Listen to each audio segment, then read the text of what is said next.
everyone, I'm USTA National Coach Vishal Balini coming at you from the USTA Billie Jean King National Tennis Center, home of the US Open. I'm here to get you started with playing tennis. We're going to spend some time looking at some different strokes, but before we do that, I'd like to let you know that anyone can play tennis. Whether you have a lot of experience with it, whether you've played for a little bit or a long time, or regardless of what other experiences you've had or what your age may be, you're able to play tennis. It's the sport of a lifetime and it's going to stay with you forever. I'd like to also let you know that there's some really good tips that are going to apply to all those strokes. So regardless of which one you're working on, these 3 tips are going to apply to all of them. So one thing that's really important is to keep the ball in front of you at all times. So whether you're hitting a forehand, whether you're hitting a volley, or if you're serving, or whatever else it may be, you want to keep that ball in front of you at all times. The second tip that I have for you is to use your entire body.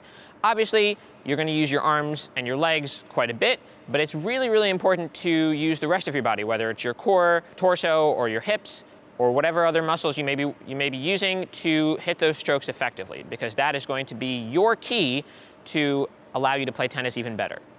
The last tip that I have for you, and probably the most important one, is to stay calm and relax at all times. So if you are enjoying yourself and you're having fun learning this amazing sport, you will play better and you'll enjoy yourself even more. So first off, let's talk about the serve. It's a really, really important stroke. It's the basis by which we start almost any point in tennis. One thing that's really important with our serve is the way that we position our feet. So I'm left-handed. So if you're right-handed, it's going to be a little bit different for you. But the most important thing is to make sure that your feet stay behind the white baseline. You cannot step into the court before you've served. So for me, as a left-handed player, I would point my front foot, which would be my right foot, to the net post over there. If you're a right-handed player, you'll do the opposite. You'll have that front foot, which would be your left foot, pointing to the net post over there. That back foot should always be parallel to the baseline. So pretty simple with the feet positioning. Also, it's really important when we're serving to reach up for the ball, right? The most effective serves are going to be those that have a toss that goes really high and where the player who's hitting it is able to reach all the way up. So it's really important to make sure that our shoulder, our elbow, and our wrist are fully extended to the extent that we possibly can. The last thing that's really important to note is the grip. So the way that we hold our racket for the serve is really, really important. There's a grip called the continental grip, where we're basically holding that racket like a hammer. There's a few ways to check that. A, imagine nailing something into the wall. B, imagine holding that racket and bringing it to the ground. If the frame is straight on the court surface, you're good to go. For those of us who are a little bit more technical, let's make sure that that space that's between our index finger and our thumb aligns perfectly, to the extent that we can, with that side bevel on our racket. That racket face is octagonal, and it's really important that we try to get that down to the extent possible. Let's move on to our forehand. That is an abbreviation for the forehand ground stroke. So a ground stroke, more generally, is a ball that we've hit after it bounces 1 time. Your maximum bounces in tennis are 1, unless you're playing wheelchair tennis. And that is really, really important because most of the strokes that you'll hit when you're playing are ground strokes. So whether it's a forehand or a backhand, you'll mainly be staying on this white line back here and hitting the ball after it's bounced once. The forehand tends to be a really, really important stroke just because it's a favorite of so many people.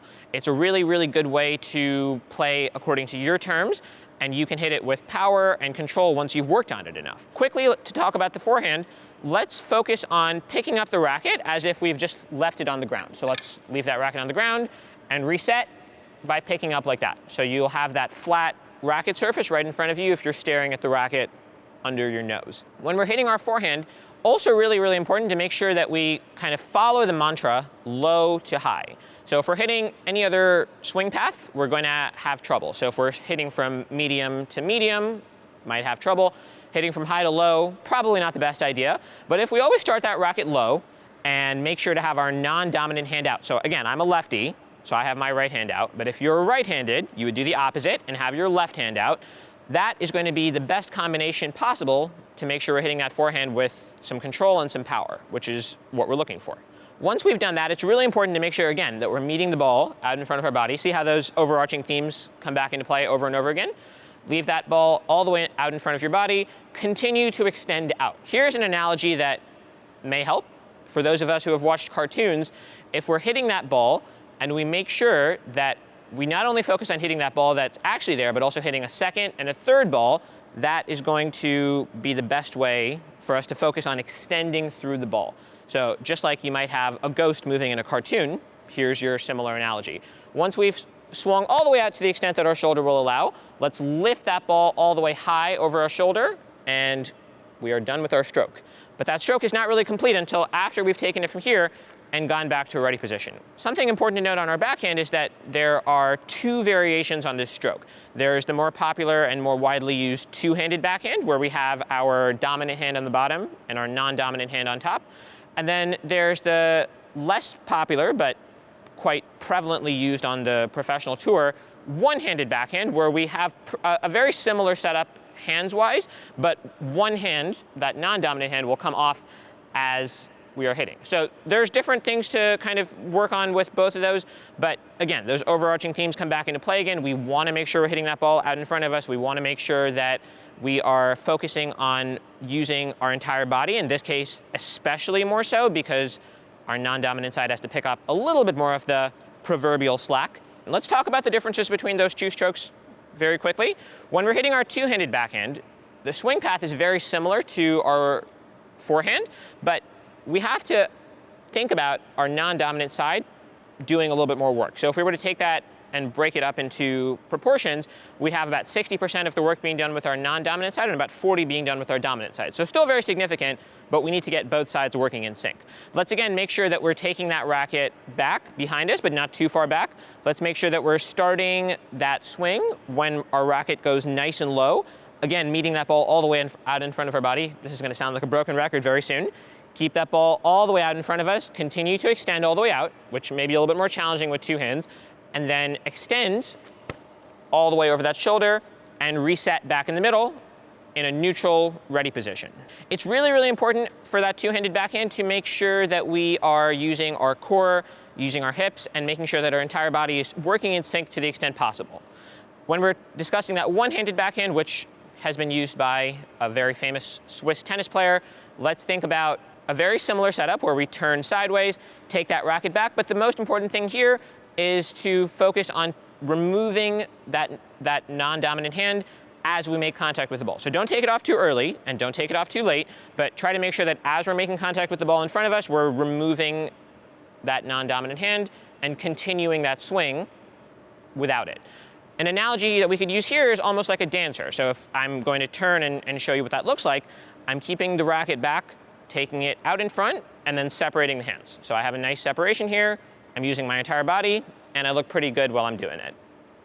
All right, so let's move on to a different category of strokes, the volleys. There's a forehand volley and a backhand volley. So as you can see, I've moved a little bit closer to the net because these are strokes that we hit before they bounce. So as opposed to ground strokes, which we let bounce first, on a volley, we're actively moving up, we're taking a little bit more initiative, and we're going closer to the net.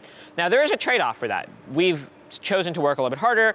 We've chosen to force the action a little bit quicker. But on the other side of the coin, the benefit to us is that we get to aim at a larger variety of destinations, and we get to force the action and hopefully rush our opponent, which would be a good way to get us in a good position to win the point. Like I said, those volleys are high risk and high reward, but some things to keep in mind as we're doing them is, again, using our entire body. So when I'm hitting, I want to make sure that I'm always sideways. So those shoulders have to be turned. So now we're engaging our shoulders. So whether I'm hitting my forehand volley or I'm hitting my backhand volley, I want to make sure that those shoulders turn. Wherever that front shoulder is facing is where that ball will likely end up. So after I've turned, I'm keeping that wrist nice and stable. I'm not holding the racket too tightly. So if someone were to come up to me and try to grab it out of my hand, they very easily could. Once that's happened, I want to step into the ball and make sure that racket stays as high as it possibly can and keep the racket in front of me. As you can see, I didn't really swing. My arm actually didn't even really move at all on its own. I'm using the force from the rest of my body to propel myself forward, and that racket, wrist, arm, shoulder, everything up there is just along for the ride. Again, after I've hit, it's important to move through the ball. So I'm analogizing this very easily to a high five, and that really does work well. Another cool example is to think about a traffic guard stopping traffic with their stop sign. That's another way to think about it, but once we've thought about the technique on our volley, it's important that once we're at the net and we're actually in a real situation and we're hitting volleys, it's important to be ready. So if I have my racket down here, or I'm not really in a good ready position, my ability to hit a good volley and to be ready for anything that comes at me is compromised. So if I'm at the net, always want to have that racket nice and high, keeping it in front of my face where if I were to bring it to my face, I'd hit my nose, is a good rule of thumb. And also making sure that my racket is not too close to me and not too far away. So a good way to figure that out is if I were to take 2 tennis balls and place them between my elbows and my torso, that would be a perfect fit. If I'm any closer than that, I'm going to end up moving a little bit awkwardly. If I'm any further away than that, I'm going to end up locked out and not really in control of where that ball's going. All right, wow, that was a lot of information. Let's take a moment to just recap what we went over so we don't forget it. On our serve, let's make sure that our toss is happening arm's length away from us. It's slightly off center, and let's make sure that it's spinless. Also, reach up for the ball.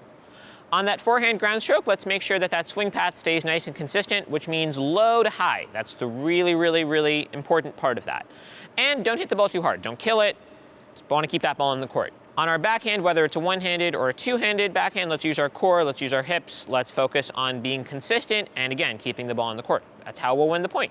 Lastly, on our volleys, let's make sure that we are reacting quickly. We have to move quickly in between each volley because we're losing some time when we're close to the net. Also have to be ready. If that ready position is nice and stable, you have a much better chance of winning the point. I really, again, hope that that helped you, and please don't forget to subscribe to the USTA YouTube channel for more great videos like this, some match highlights from feature matches in years past, and other great content.